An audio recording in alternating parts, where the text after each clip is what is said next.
करायचं स्मरण. जय जय रघुवीर समर्थ. श्री समर्थ कृपेने एक सुंदर असा बोध, एक सुंदर असं श्रवण आपल्याला प्राप्त झालेलं आहे.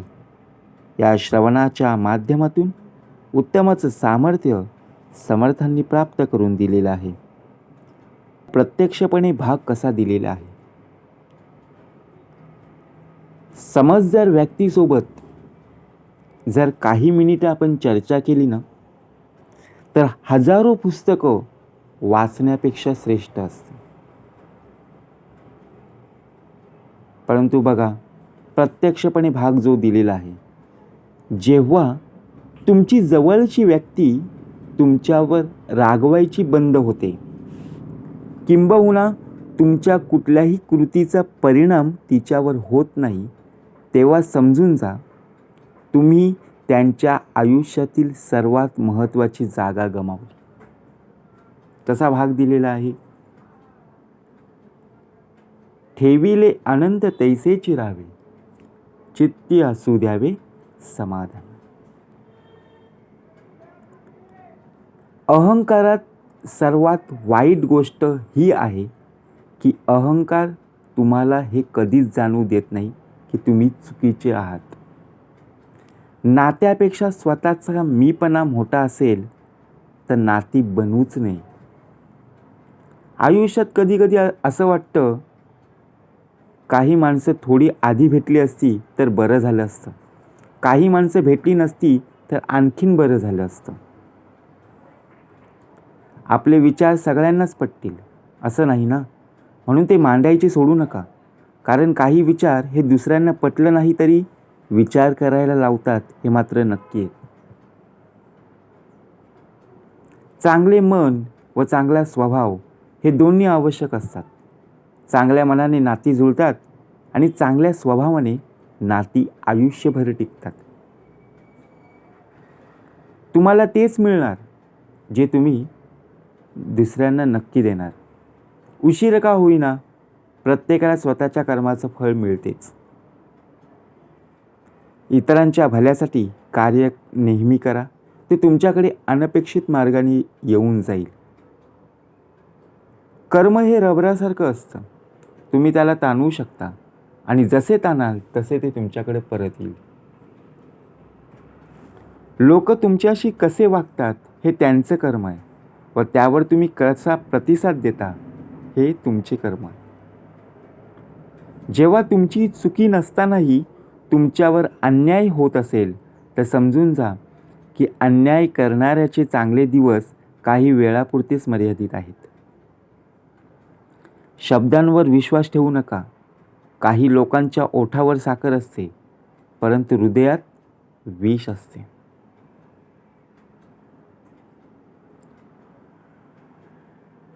बघा कसा भाग दिलेला आहे.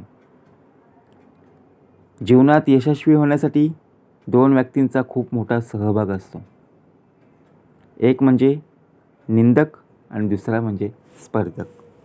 कारण दोन्ही व्यक्ती माणसात जिद्द निर्माण करत असतात. आजकाल बऱ्याच गोष्टी बदलू लागल्या आहेत. लोकांची पाकिटं वजनदार झाली आहेत आणि नाती हलकी झाली आहेत. माणसे प्रेम करण्यासाठी असतात आणि पैसा वापरण्यासाठी असतो. हल्लीच्या युगात गडबड अशी झाली आहे की पैशावर प्रेम केलं जातं आणि माणसं वापरली जातात. काळ मोठा, त्याचप्रमाणे बघा प्रत्यक्षपणे वेळसुद्धा बदललेली आहे. मग आपणच थोडं बदललं गेलं पाहिजे ना. भरपूर गैरसमज करून घेण्यापेक्षा थोडंसं समजून घेतलेलं काय वाईट. ठरलेल्या साच्यापेक्षा वेगळी गोष्ट वेगळ्या पद्धतीने सांगायला गेलं की दारं अचानक बंद होतात. आयुष्य हे दुचाकी चालवल्यासारखे, तोल सांभाळण्यासाठी पुढे जात राहावं लागेल. समजदार व्यक्तीसोबत काही मिनिटे केलेली चर्चा ही हजारो पुस्तके वाचण्यापेक्षा श्रेष्ठ असते. पैसा माणसाला वर नेऊ शकतो, पण माणूस कधीही पैसा वर घेऊन जाऊ शकत नाही. प्रत्येक दिवस हा चांगलाच असेलच असं नाही, पण प्रत्येक दिवसात काही ना काहीतरी चांगलं येतच असतं. सिंह बनून जन्माला आलं तरी स्वतःचं राज्य हे स्वतःच मिळवावं लागतं, कारण ह्या जगात नुसत्या डरकाळीला महत्त्व नाही. चांगली भूमिका, चांगले ध्येय आणि चांगले विचार असणारे लोक नेहमी आठवणीत राहतात. थंड पाणी आणि गरम इस्त्री जसे कपड्यावरच्या सुरकुत्या घालवतात, तसेच शांत डोकं आणि उबदार मन आयुष्यातील चिंता घालवतात. आपलं मन ज्यांच्यामुळे दुखेल अशा लोकांच्या जास्त जवळ जायचं नाही. एकटं तर एकटं, पण खोट्या लोकांना आयुष्यात महत्त्व कधीच द्यायचं नाही. संघर्ष वडिलांनी शिकवला, संस्कार आईने शिकवलं, बाकी सर्व दुनिया शिकवते. वेळ निघून गेल्यावर प्रत्येकाला कळते, जपले असते तर संपलं नसतं. काय तर संपत्ती, प्रेम आणि नाती. म्हणून प्रत्यक्षपणे बघा, जिभेसारखा खतरनाक अवयव नाही. माणसं भांडतात, युद्ध होतात, नातेवाईक दुरावतात, परंतु हे सगळं जिभेमुळेच होतं. सांगावे त्यालाच जो कुणाला सांगणार नाही, मागावे त्यालाच जो देईल स्वखुशीने, कारण नातं जोडावे त्यांच्याशीच जे निभावतील निस्वार्थपणाने. नातं निभावणं हे कुलपाकडून शिकवलं पाहिजे. ते गंजून जाईल, तुटून जाईल, पण कधी चावी नाही बदलणार. जर तुम्ही बरोबर आहात तर काहीच सिद्ध करण्याचा प्रयत्न करू नका. फक्त शांत राहा. वेळ स्वतःच साक्ष देईल. माणसाने नेहमी राजहंसासारखं असावं. आपल्याला जे पटेल तेच घ्यावं, तर ते सोडून जावं. कसा भाग दिले?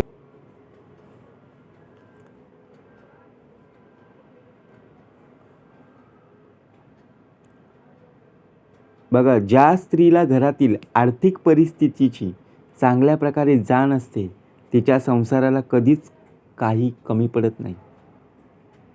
वेळ, विश्वास आणि आदर हे 3 असे पक्षी आहेत, जे एकदा एका ठिकाणाहून उडाले की ते परत त्या ठिकाणी बसत नाही. सांभाळून ठेवणे ही पण एक कला आहे. ती संपत्ती असो वा नातं, सांभाळता आलं पाहिजे. ज्यावेळी तुम्हाला बघताच समोरची व्यक्ती नम्रतेने नमस्कार करते, त्यावेळी समजून घ्या की जगातील सर्वात मोठी श्रीमंती आपण कमावली आहे.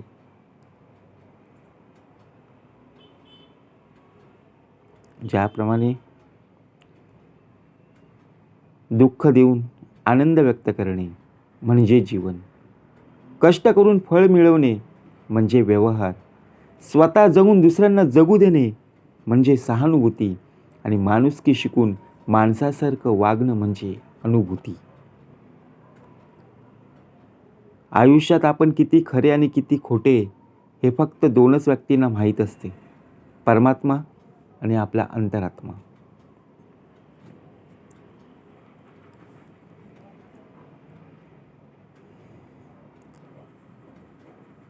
ज्या प्रकारे चांगल्या वेळेपेक्षा चांगली माणसं महत्त्वाची असतात, कारण चांगल्या माणसांमुळे चांगली वेळ येऊ शकते.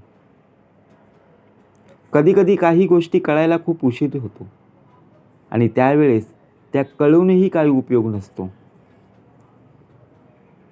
म्हणून ऐकलेचे ऐकावे पुन्हा पुन्हा. शांत आयुष्य जगण्यासाठी मनातले असंख्य आवाज थांबवते यायला हवेत.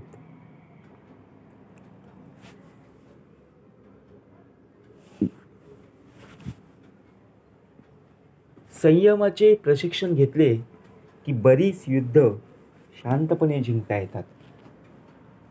समस्या नाही असा मनुष्य नाही, आणि उपाय नाही अशी समस्या नाही.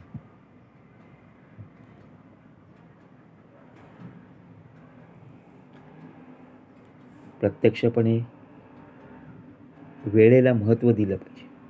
पण जिथे तुम्हाला महत्त्व नाही तिथे वेळ देऊच नका. कारण पैसा आहे. पैसा आज आहे तर उद्या नाही आहे. बरोबर की नाही? पैसा संपूर्ण जरी आज गेला तरी उद्या कमवता येईल. परंतु गेलेली वेळ ही परत आणणं मुश्किल आहे ना. एक एक सेकंद काटा पुढे पुढे निघत चाललेला आहे. म्हणून व्हॉट्सअप असो किंवा जीवन, लोक फक्त आपला स्टेटस पाहतात. जीवनात कसं जगायचं यालासुद्धा महत्त्व दिलं पाहिजे. यशस्वी लोक त्यांच्या निर्णयाद्वारे जग बदलतात आणि असफल लोक जगाच्या भीतीने आपले निर्णय बदलतात. चांगल्या लोकांमधील सर्वश्रेष्ठ गुण हा असा असतो की त्यांना प्रत्यक्षपणे बघा कोणीच कोणावाचून मरत नाही इथं. कारण वेळ जगायला शिकवतो. कारण जगणं कसं आहे हे प्रत्यक्ष आपण जाणून घेतलं पाहिजे. निरागसता इतकी असावी की चेहऱ्याला सौंदर्याची गरजच नसावी. ज्याने आपल्याला प्रत्यक्षपणे रूप दिलेलं आहे. चांगले संस्कार कुठल्या मॉलमध्ये नाही तर चांगल्या कुटुंबात मिळतात. एक वेळ अपमान सहन करा पण लाचार कधीही बनू नका. कारण ती गुलामगिरीची पहिली पाठराखण आहे. संगतीचा परिणाम वाईट होतो असं म्हणतात, पण यावर विश्वासच बसत नाही. तसं असतं तर काट्यांना सुवास आणि फुलांना टोचणं आलंच नसतं ना. बघा, अशक्य ते शक्य. ज्याप्रमाणे आपण कष्ट करतो त्याप्रमाणे आपल्याला त्याचं फळ प्राप्त होतं की नाही. म्हणजे सुंदरता असण्यात आणि सुंदरता दिसण्यात विचार करणं प्रत्यक्षामध्ये आपला दिखावा आहे. आपण कसे दिसतो 100 वेळा आपण त्या आरशासमोर जातो, कसं दिसतो मी, बरोबर की नाही.